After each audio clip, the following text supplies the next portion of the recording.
Bien, vamos a seguir viendo este tema llamado vectores. Algo muy importante que debemos de conocer y saber que para trabajar vectores necesitamos del uso de nuestro juego de geometría.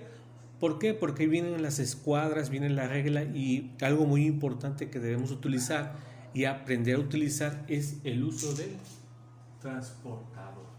Bien, ¿por qué voy a usar el transportador en el tema de vectores? Bueno, porque debo de medir, en este caso, la dirección que van a tomar los vectores dentro de un plano cartesiano. Y para eso yo debo de aprender a utilizar el transportador. Vamos a suponer, antes de pasarles a dar un ejemplo de un vector trazado para medir su ángulo, es muy importante que ustedes entiendan una propiedad muy sencilla cuando utilizamos el transportador, que cuando medimos en dirección de las manecillas del reloj hacia acá, vamos a medir negativamente. Pero ¿qué pasa cuando medimos con el transportador en sentido contrario a las manecillas del reloj?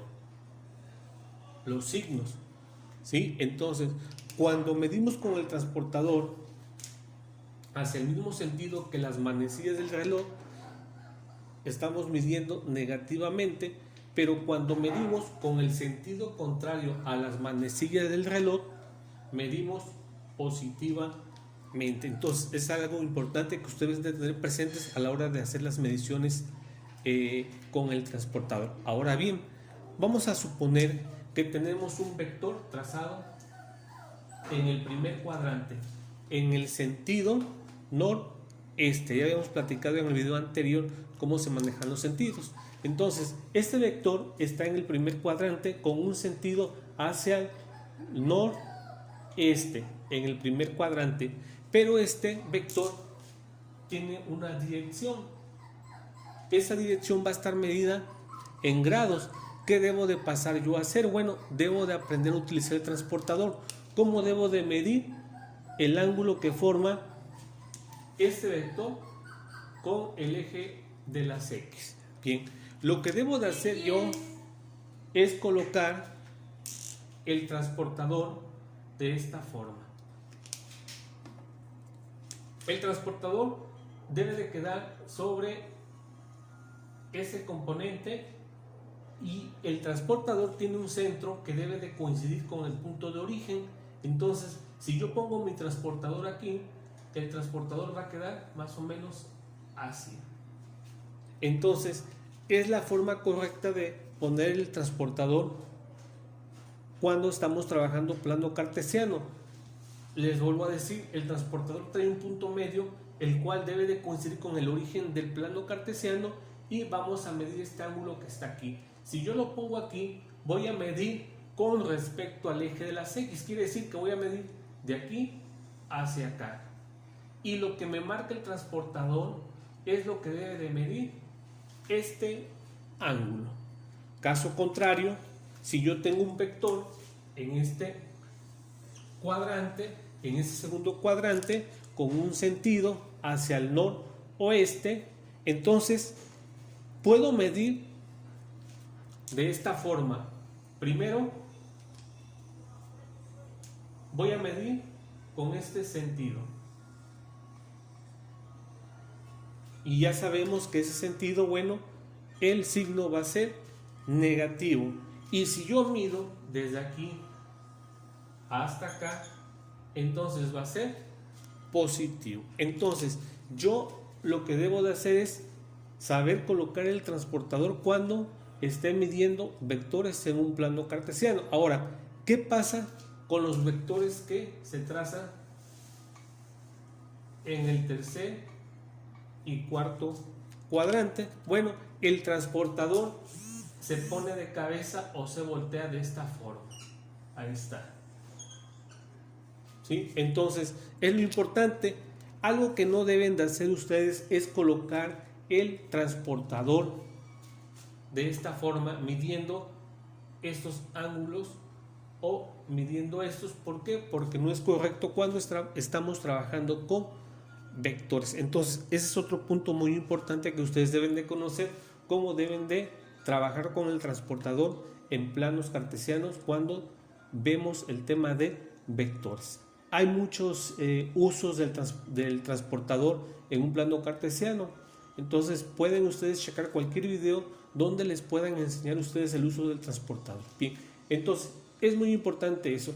Ahora, ¿qué es lo que nos pone en su libro para trabajar con vectores? Bueno,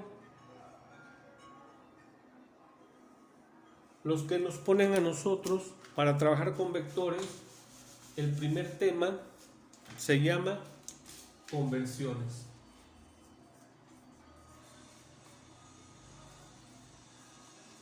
Y estas van a ser de polar a rectangular o rectangular a polar. Ahí está. Entonces, eso también, eso que les acabo de explicar anteriormente, nos va a ayudar para llegar a hacer las conversiones de polar a rectangular y de rectangular a polar. ¿Y cómo van a ser esas conversiones? Bien, las primeras, para empezar a trabajar, debemos de tener una fórmula. Por ejemplo, para trabajar, en este caso,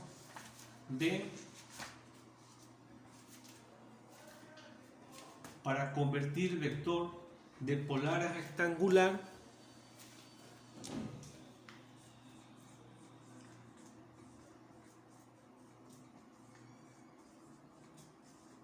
debemos de tener dos fórmulas. ¿Y cuáles van a ser esas fórmulas? Primero, vamos a encontrar las componentes X y la componente Y. ¿Y cómo las vamos a encontrar? Hay una fórmula, nos dicen que vamos a multiplicar el vector resultante. Para X es muy importante que ustedes aprendan que para X vamos a utilizar la función coseno y lo vamos a multiplicar por el ángulo teta. Y para Y vamos a multiplicar la fuerza resultante, pero ahora vamos a ocupar seno por la fuerza, por el ángulo, perdón, en este caso, teta del vector que nos van a dar. Entonces, es muy importante que ustedes se aprendan esto. Cuando sea de polar a rectangular, estas son las fórmulas que vamos a trabajar, nada más. ¿Y cómo le vamos a hacer? Bien, vamos a hacer un pequeño ejemplo para que vean ustedes cómo es esto de trabajar. Vamos a trazar un vector. Ahí está. De 60. Acuérdense que los vectores van a tener un módulo. En este caso una fuerza 60 y una unidad como la que vemos aquí. Pero nos están pidiendo que este vector lo pasemos a su forma rectangular. Y esa forma rectangular es encontrar las componentes rectangulares. En este caso, el valor de X y el valor de Y. ¿Cuánto valen esas componentes? Bueno, pues esas componentes vamos a nosotros a trabajarlas de esta forma. Aquí algo muy importante, me dice que debo de tener un ángulo. Ahí está el ángulo, y este ángulo va a ser de 45 grados. Entonces, ¿cómo voy a convertir de polar a rectangular? Siempre voy a necesitar lo que es la fuerza resultante, que es igual a 60, y el ángulo teta, que vale 45 grados. Esos son los datos que necesito simplemente para encontrar la componente X y la componente Y. Entonces, para encontrar la componente X, voy a pasar a sustituir los valores.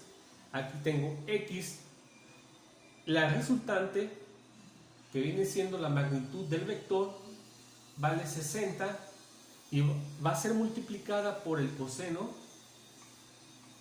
del ángulo teta. ¿Y cuánto vale el ángulo teta? Vale 45 grados. Ahí está. Entonces yo ya tengo sustituido los valores de los datos que tengo de ese vector para sacar la componente X.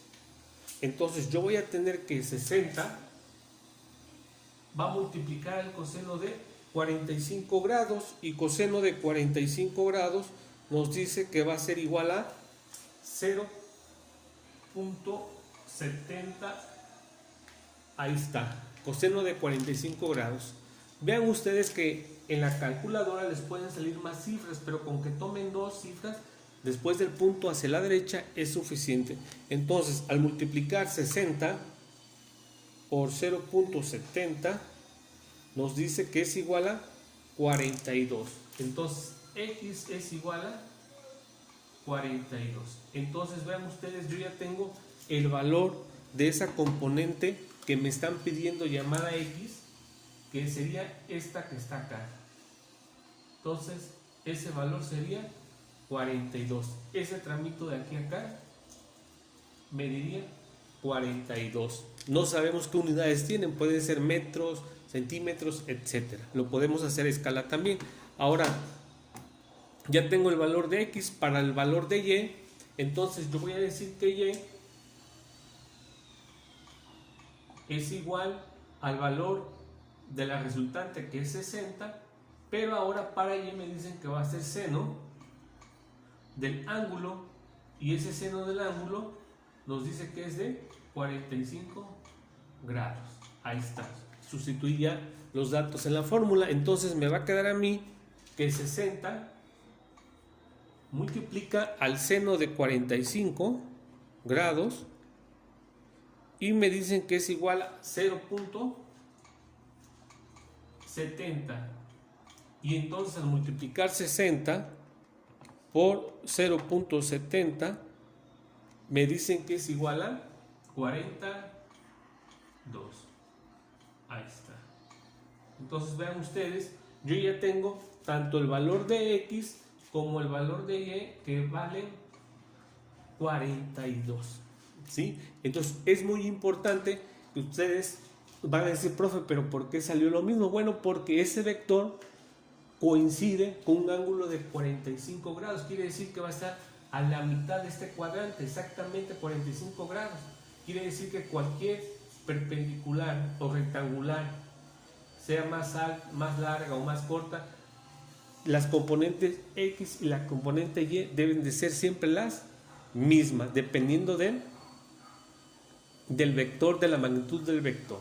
¿Sí? Entonces, así es como ustedes deben de aplicar estas fórmulas para encontrar las componentes rectangulares para X y para Y. Hay otro dato muy importante. Si se dan cuenta, esta componente X, que es la misma que está aquí, está sobre el eje de las X, del origen a la derecha. Quiere decir que este valor debe de ser positivo, mientras que el valor de Y, que es este, que está sobre, que es este mismo, también está sobre el origen con valores positivos, por eso da positivo. Entonces, eso es también algo que ustedes deben de aprender. ¿Qué pasa si un vector está en este cuadrante? Las componentes, ambas componentes deben de ser negativas. Si el vector está sobre este cuadrante, vamos a tener una componente negativa y la otra debe de ser también, debe de ser positiva.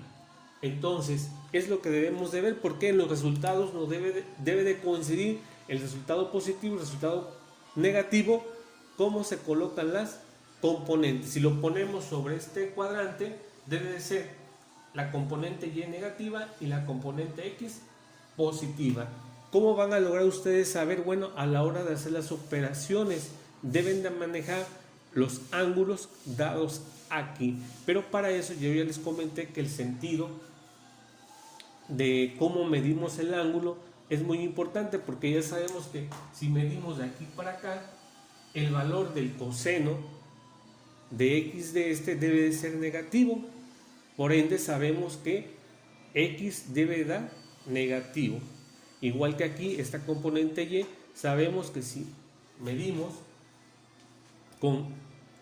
medimos el ángulo, sabemos por ende que debe dar negativo. Entonces, es un pequeño ejemplo el cual ustedes deben de hacer para que ustedes traten de hacer los ejercicios que vienen propuestos en el libro. Algo pequeño, pero es de gran importancia que ustedes lo vayan aprendiendo. Entonces, yo los dejo para que nuevamente intenten hacer los ejercicios propuestos por el libro.